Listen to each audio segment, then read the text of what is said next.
A very warm welcome to everyone. So, welcome to the session of Regaining Work-Life Balance, a toolkit for difficult times. We have Dr. Nikita Prabhakar with us today, and she will be taking through our session. A very interesting one. So, looking forward to it. And Dr. Nikita, we'll begin with your introduction. Yeah, sure. So, hello everyone. A very good afternoon to each one of the participants present here today. So, as you all know that we will be having our session on regaining work-life balance, right? So, as Soumya just mentioned about my introduction. So, yeah, hello everyone. I am counseling psychologist at Amity University, Noida, and we will be, taking a session today on one of the most important perspectives of the pandemic times, right, which is regaining work-life balance, right? So if we talk about regaining work-life balance in difficult times, right, so what are these difficult times, right, and why is that called regaining, right? So this is all about the fact that pandemic has taught us a lot of things, right? Whether it's at our professional end, whether it's at our personal end, right? So it is very much important for all of us to understand that we are working professionals, right? We have corporate clients here in the meeting. We have a lot of other people. So we have to understand that we have to maintain the fact that we are working in XYZ organization, and on the same side we are dealing with our family issues, our interpersonal problems. So it is very important to understand that in today's world, a lot of successful figureheads of every industry often preach the same message, right? What do they preach us? If you talk about corporate sector, they preach us three major things, right? So first thing is work, go home, and then work somewhere, right? So it is very obvious to understand that our organizations are telling us to work, then please go home, and then work again, right? So according to some professionals, like, it might seem a very mechanical way of working, like we're not machines, right? We're human beings. So machines generally do whatever it asks to do, machine does it, right? But we are human beings. So according to a lot of professionals, like if I take an example of Elon Musk, right?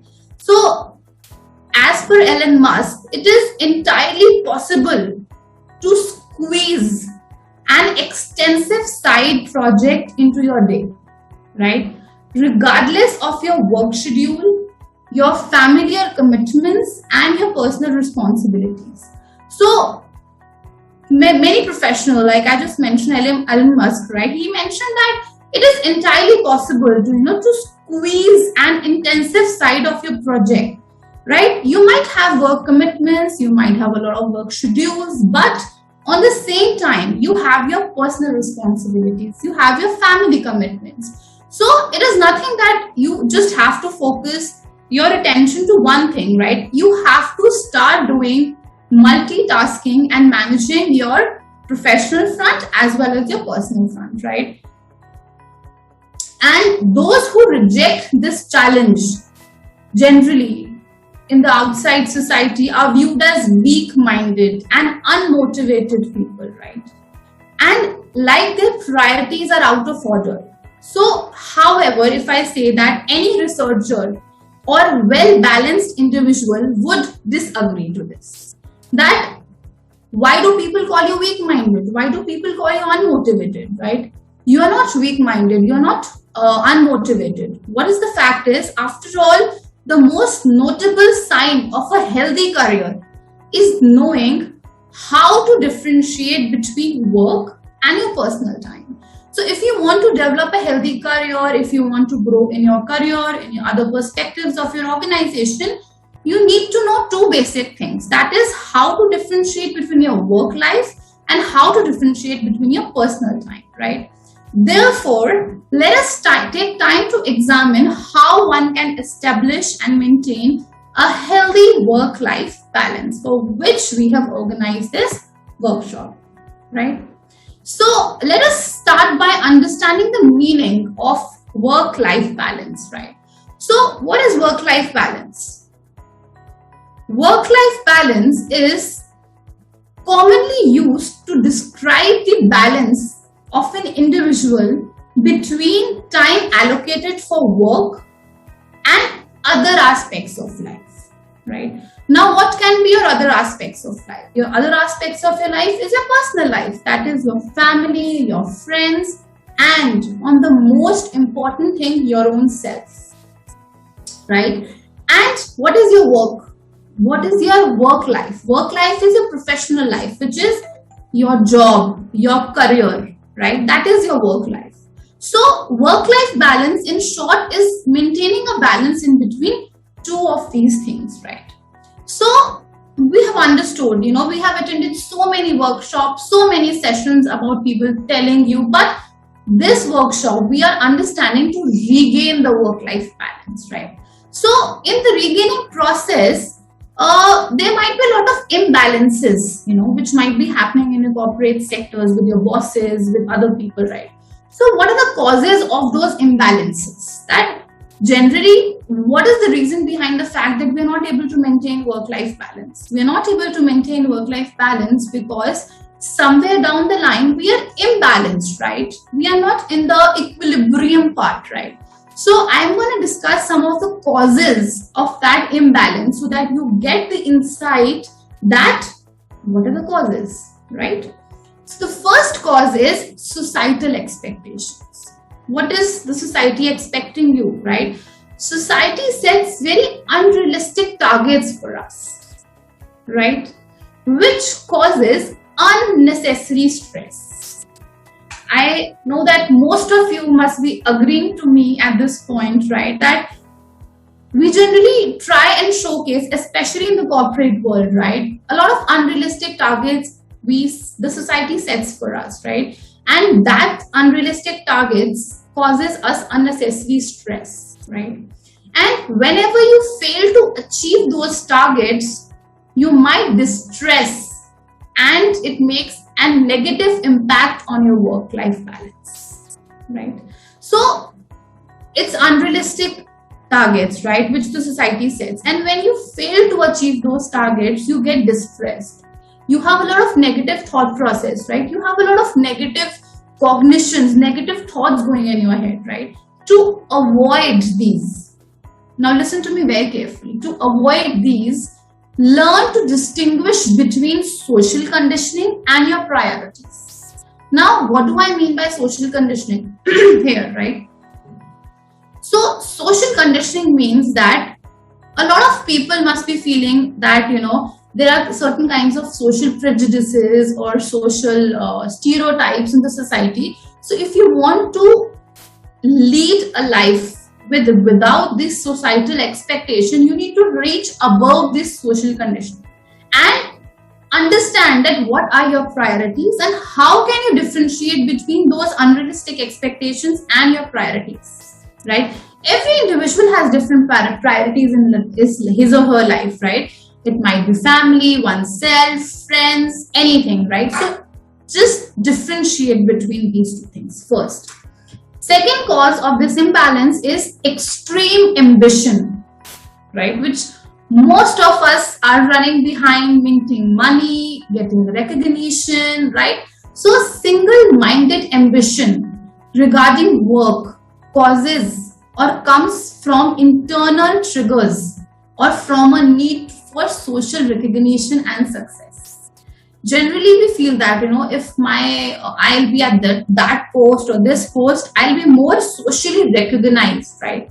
Not thinking that it might trigger the levels of my stress. I'm not saying that you should not be ambitious. No, you should be ambitious, but you should not be extremely ambitious that might cause instability in your own mind.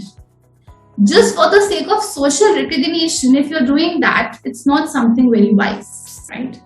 Then, however, it inevitably leads to hiding failures, avoiding people, and ultimately becoming cynical and unhappy. Obviously, what will happen if you will be just working for the fact that your colleague, in any XYZ organization is a branch head, right? Or is some other person, right? Or is a head HR or whatever, right? And you are not at that post, right? So you try and get so ambitious that actually you end up in becoming unhappy and cynical, right?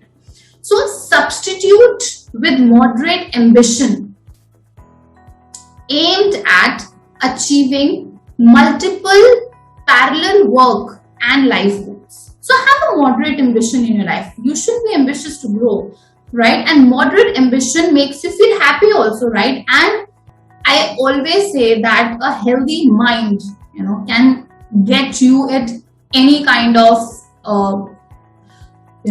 status or recognition.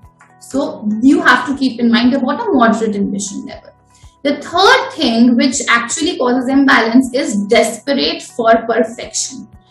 Social media platforms, like Instagram, WhatsApp, Facebook, what do? They show a false image of glamorous life that other people lead. You might take example of a lot of corporate meetings, a lot of corporate parties, a lot of other parties. You see that, right? They put it on Facebook, they put it on Instagram, and you see and feel that, oh God, I also want to achieve that life, right? But if you are seeing that perfection in any area of life, know that it takes time away from other things and it becomes a cause of imbalance and unhappiness. Because we are only seeing one side of the coin, we're not seeing the other side of the coin, right? So don't get flowed away with the fact that people are living so glamorous life at corporates and all that. I need to rush whatever it makes to rush at that sector. I'll do that. Don't do that, right? It's not the healthy way to have a work-life balance. Fourth thing is denied depression. Now, being a mental health professional, I deal with a lot of situations in which people still find depression, anxiety, and stress as taboo to mental health, right?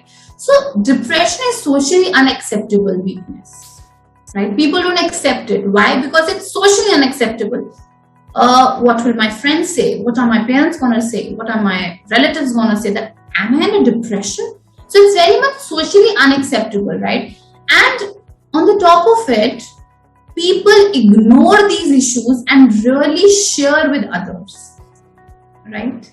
And in fact, you should share these issues with your loved ones and seek therapy or make lifestyle changes as needed, right? It's very important. I say in all my sessions, I say to all my clients, to all my patients, to all my students, don't ignore.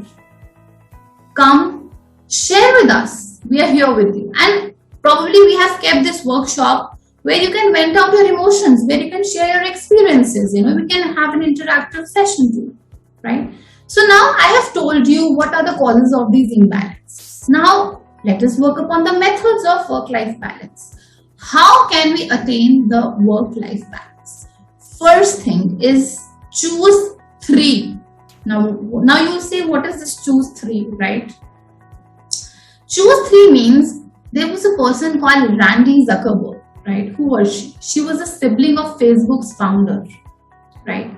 She says that one can pick any of these 3 things out of work, right? Any of these 3 things: sleep, family, friends, and fitness, and prioritize it, right? So it is very much important to choose your priorities apart from your work life and work on them. Start giving time to them, right? And define the parameters of success in each area, right? And distribute time among multiple goals. So it's very much important to understand that success is not just with your work, right? It is with your work-life balance. And a very clear-cut thing: say no to those who distract from your priorities, right? You should be very assertive in that. If somebody or something is distracting you from your priorities, say no to that thing. It might be your a lot of work pressure or something, you should know how to balance that. And I'm going to tell you certain things that you can work on that. So first thing is choose from these three things, right? Second thing is draw your clock. What do I mean by draw your clock? Draw your clock means that when you are in starting phase of work-life balance, right?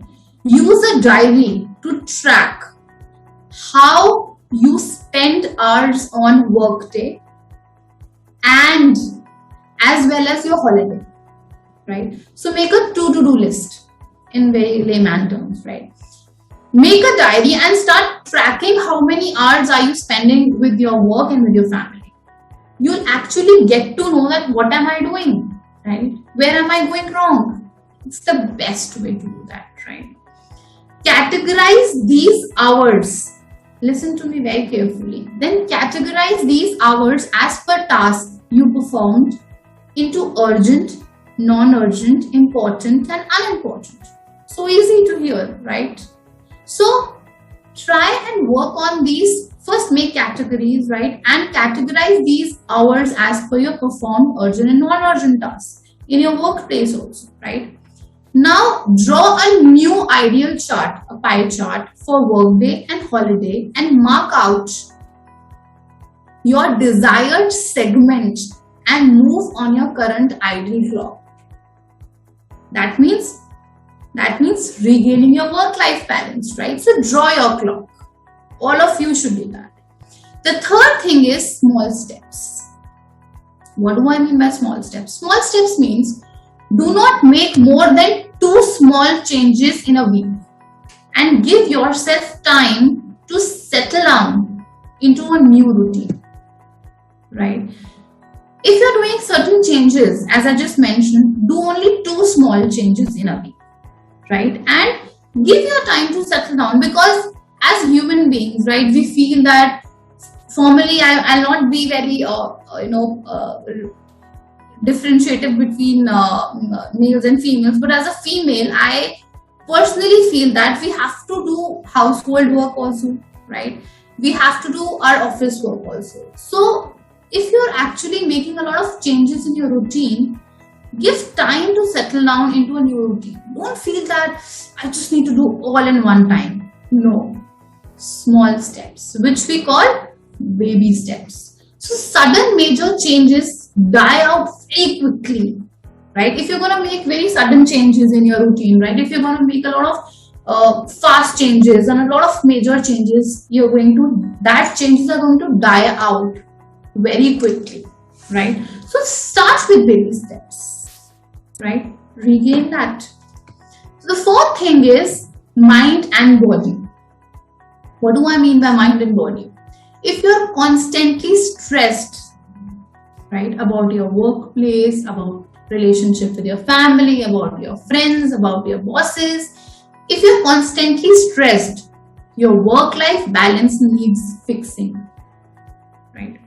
The best way to de-stress yourself is giving attention on mind and body.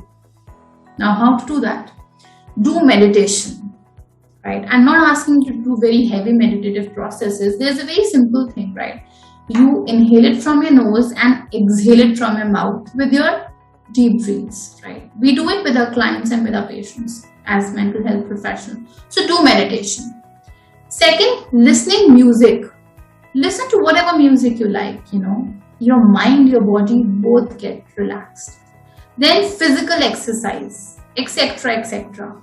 What do I majorly focus more is on physical workout. Why I'm focusing on physical workout here is because the more you work out, right, a lot of hormones called endorphins, I'm getting a little technical here, are released in your body, which are called happy hormones, right? So these happy hormones actually make you feel happy, better. So try and do physical workout and don't do too much of physical workout also, right? Do a moderate one. It actually removes stress, at least for time being. As I said, baby steps, right?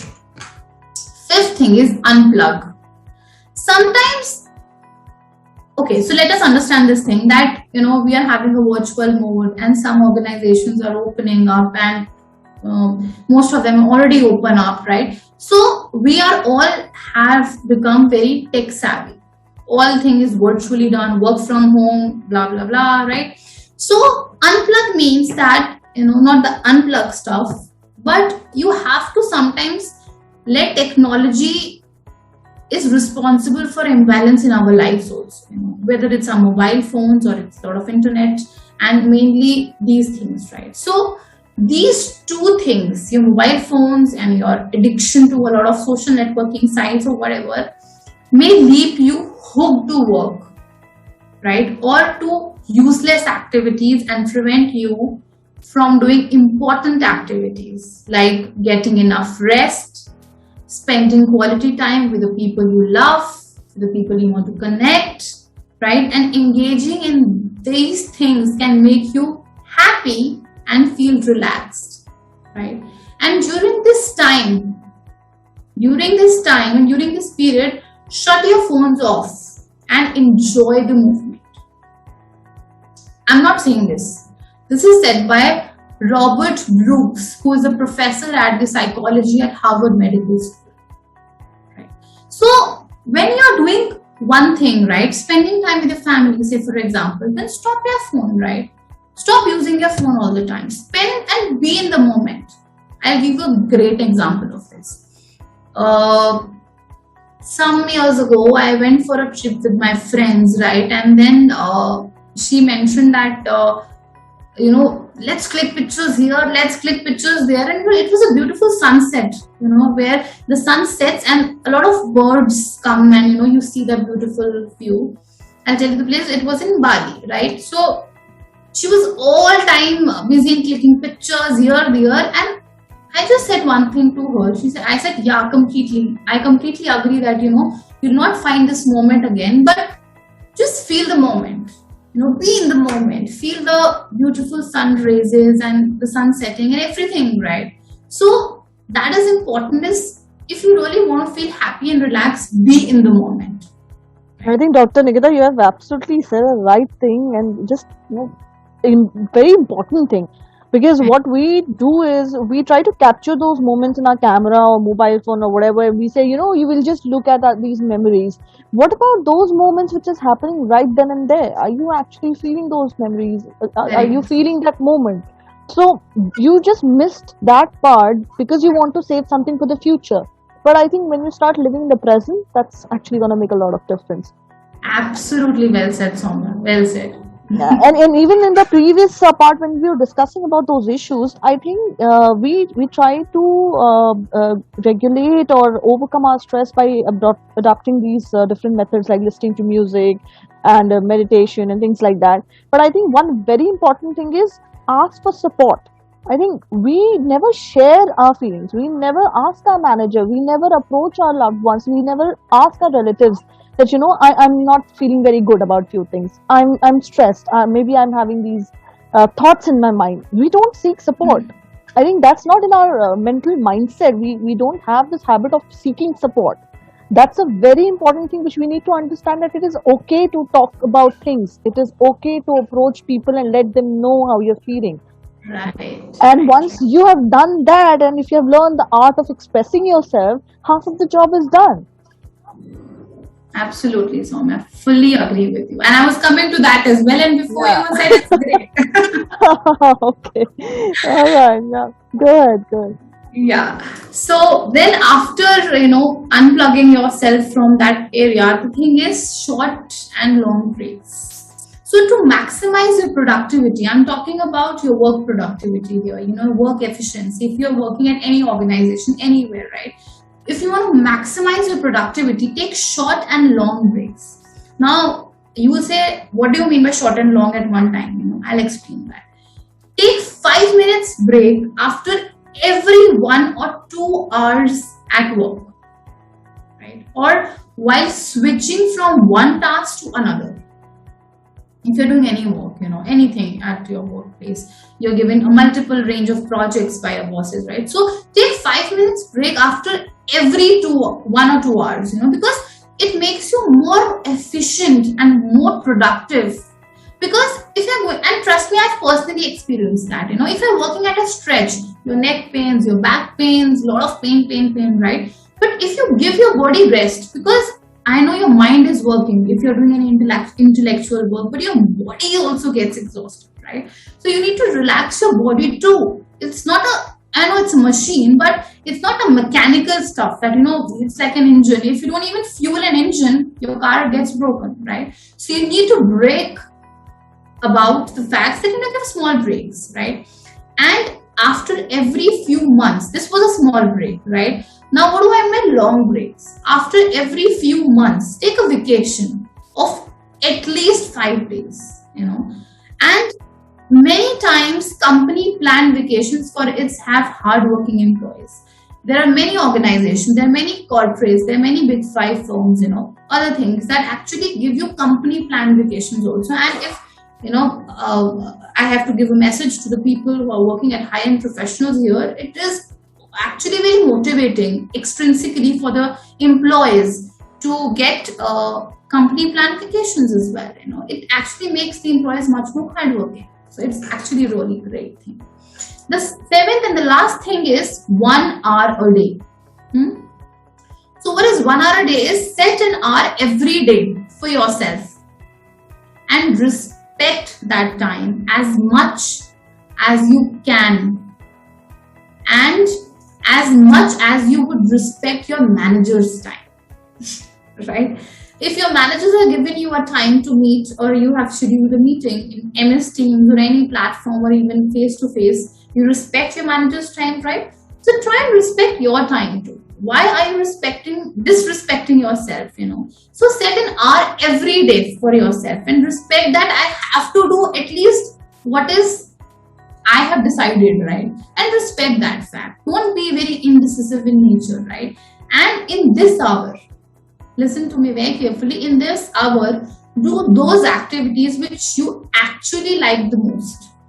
Hang out with your friends, watching a rom-com with the family, talking to your friend, or going out for a walk. I know COVID time it's not possible, but yeah, you can just go in a balcony, like gardening, whatever, right? So do those activities, right? Whatever it is. And this time will help you to recharge and restore yourself, right? Let me give you a very practical example for this. One of my clients called some days ago and was just mentioning, he was we had a long conversation. He was my old client. He just called and mentioned to me that, ma'am, I made him to, we had counseling session. I made him to follow a schedule, and we were having sessions. So he said that, ma'am, actually, one thing I want to share with you is actually that the changes that you just mentioned to do in my daily routine, right? You said about all these things only I just mentioned to him. Whatever changes you have said, I'm actually getting much more productive at my work. And more than that, I'm feeling happy, right? I want to smile. I want to just spread the smile. So he felt recharged. And he said one line that I really want to share here is that, ma'am, I found myself, right? I found that in that work scenario, in that virtual world, I could not experience and find my own personal self, right? So do that. It's going to actually help you, right? So now I want to tell you certain benefits. We have discussed that what you need to do, what methods you need to apply, right? Now you will say that why should you listen to me, right? Obviously you have that thing to ask. So what are the benefits of work-life balance, right? So I'm going to discuss several advantages, which is very practical advantage of work-life balance. Some of them I'm just going to discuss is actually work-life balance increases the motivation of employees and helps them to perform better at the job, right? Because as I just mentioned, your intrinsic, your extrinsic motivation help to better work efficiency, right?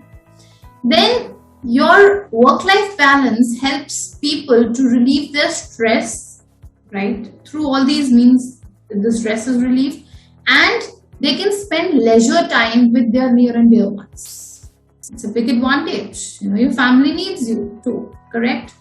Then healthy lifestyle, right, can be maintained by having a work-life balance, which includes good diet, regular exercise, and self-care. I'm not talking about just physical exercise. I'm talking about your mental self-care, right? Your psychological self-care, very important.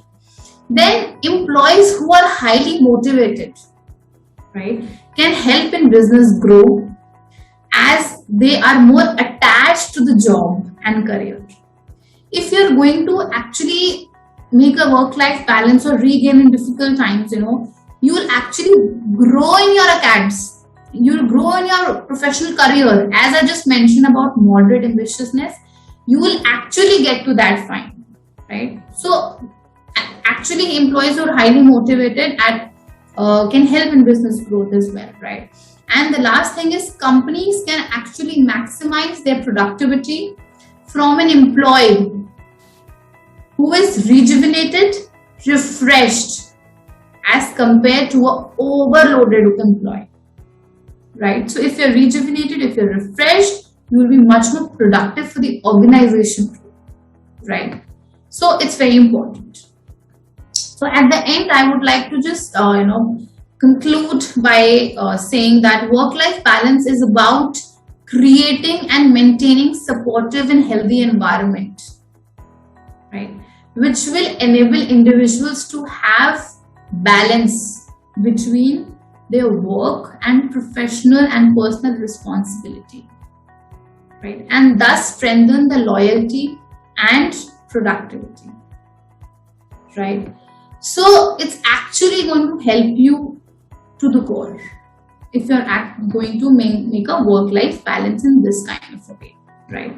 So this was actually, I just wanted to discuss some important things here as well, because we're having our corporate clients here too. So I want to give 3 ways where businesses can improve their employees' work-life balance too, right? So businesses, I mean that organizations, right? I mean the people who are working and the people who are owning the organization. So that I mean by businesses is flexible schedule.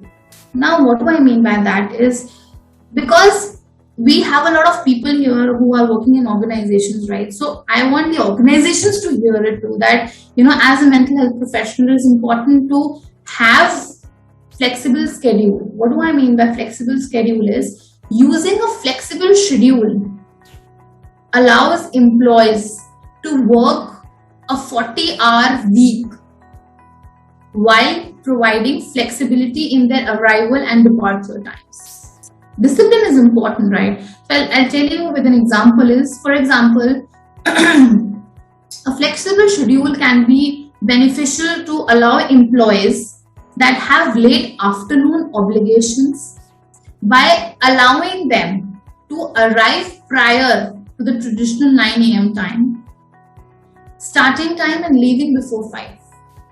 So that's what I mean by a flexible time schedule. First thing, right? Second thing is adjusted work week. What do I mean by adjusted work week is, an adjusted work week is similar to a flexible schedule only, right? However, there is more of an emphasis on increasing the number of days off, right? What do I mean by that? I mean, for example, a business can allow its employee to work for 10 hours days, 10 hours days, right? So that is actually going to help you to address the week, right? The work week.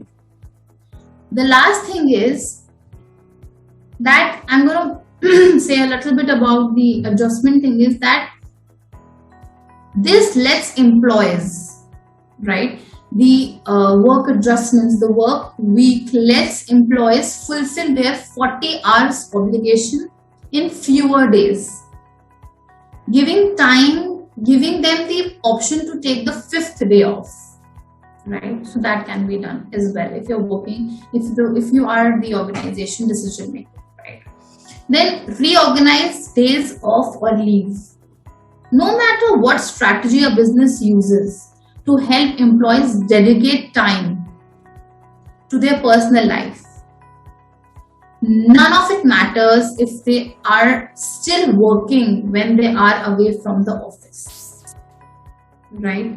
So unless it's absolutely essential, contacting individuals outside of their work schedule for job related matters should be kept minimum, which obviously is as per time to time, right? So this is actually something which I really wanted to say and ensure that a healthy work-life balance is one way to build strong relationship between a business and its personal as well, right? So this is what I wanted to discuss with you all, and just regaining the work-life balance, the difficult times. So if any of you has any questions or has something to ask or something to discuss, you're most welcome. The platform is open for discussion. Thank you very much, ma'am. Wonderful session as usual. I'm Brigadier Sharma. Yes, I sir. want to ask you a question. Yes, sir. Two questions. How do I come to know what are the signs that I have lost my work-life balance?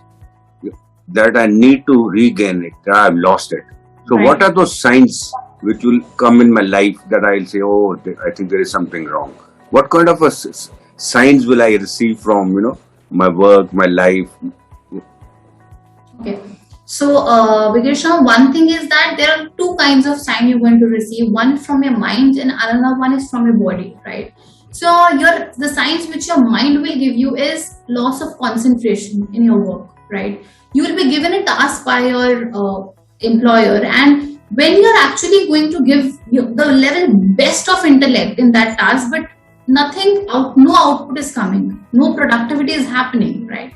So that means that there is some kind of imbalance in the mind. You're not able to process that work, right? The first sign is the loss of concentration, mental concentration. You won't be able to mentally concentrate yourself in that particular work, right? Second, that which your body will give is lethargicness. You will get very lethargic. You will feel that lethargicness and aches. You'll all time feel that my body is aching, my back is aching, my neck is aching. That means you're not giving the rest to your body and you're not maintaining a work-life balance, right? And you will not be able to actually do anything because of lack of mental concentration. So your body pains will be there, right? Your mind will not be working. So it means that the whole mechanism of your body, right, there's some kind of imbalance going on and you're not following the work-life balance. You're not maintaining the work-life balance, right? So these are the two major things which your body, you will get super lethargic, right, without doing any work.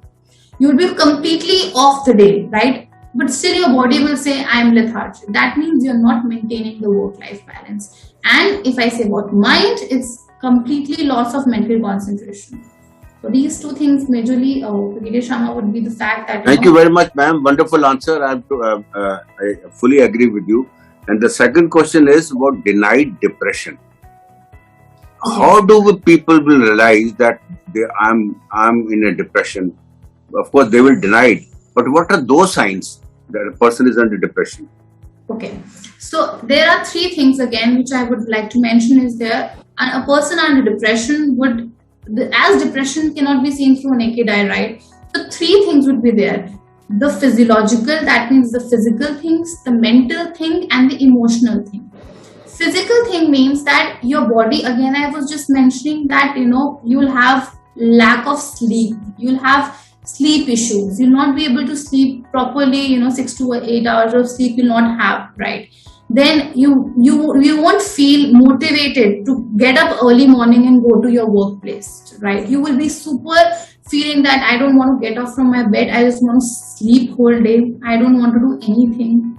Then you'll either become an emotional eater or you lose your appetite, right? Which means either you will eat too much, unnecessarily you will binge eat, or you will don't feel hungry at all. This is a sign of depression. And if I talk about your emotions, right, your mind and emotions, that means again loss of mental concentration. You will not be able to concentrate anything. problems in your interpersonal relationships with your bosses, with your family, with your friends. You'll be super irritated all the time. You'll be taking it on others, you'll not be able to take it in yourself. So your mood will be depressed and Brigadier Sharma, if I call it depression, hardcore depression, that basically depression is like from 1 to 6 months. If all these symptoms are persisting, it means that there is serious clinical depression. And if it's normal stress, it's going to, work in a month or a week or so. So yes, these are the two major signs that, I like to say about your sleep pattern getting disturbed, your appetite getting disturbed, your mood is super duper low, you will not be able to concentrate on your work. These are the major signs that, you are into depression. Thank you, ma'am. Thank you very much. Thank you, sir. Thank you so much. Just one last question, Nikita. What would you say or call a mantra for regaining work-life balance in one word? Okay. So the mantra on work-life balance is prioritize yourself, self-care, prioritize that what you have to do with your life. Don't think about, I'm sorry, Soumi, you said a word and I'm saying it all. So, okay. Because, I really want to help as much I have to my people, right? So basically, one thing is self-care. If you ask me, start caring for yourself and family, one thing. Second thing is that don't think about and don't care about the societal expectations, right? Society is anyways going to say a lot, So always prioritize what is fine for you and your whole work life wheel, right? There's our own wheel that we make. So prioritize that thing over the societal expectations and give yourself and your body time, which is very important. So physical health is going to get immune with your COVID, with everything. So take care of your body, take care of yourself, take care of your mind. Because just the last thing, Soumya, I want to say, which I say in every session of mine, is that a strong mind, can take a frail body, but a frail mind cannot tackle even a strong body. So if you're mentally strong, to make your work-life balance, even it is difficult or non-difficult times, COVID or non-COVID times, you will be, sailing through the problems. But if your mind is weak, nothing can be done, even with a strong body. Right. I think you have absolutely said the right thing. So thank you for sharing that. And so with this, we have come to an end of the session, Dr. Nikita, and many of our participants have joined us. Many of us are watching us on YouTube, and we are recording this session as well, so that the people who could not join us would be able to see the recordings later. So thank you so much for sharing these insights. I'm sure these are going to help us, and I think it is a very, very important topic that we have to understand, that why we have to take control of our lives. Why? And because we need to first realize that there's an imbalance. Only then, so once you identify a problem, only then you can provide a solution to it. So I think that's what is important, and you have shared excellent insights about it. So thank you so much for conducting this session for us, and we are looking for many much more sessions like these. Thank you so much for sharing all these insights with us, Dr. Nikita. And if anybody has to ask any question, they can also mail to you, as you always say. Exactly. Please write to us on contact AITD@amity.edu if you have any queries, and we'll ask our expert to answer that for you. So thank you so much to all our participants as well, and wish you a wonderful day ahead.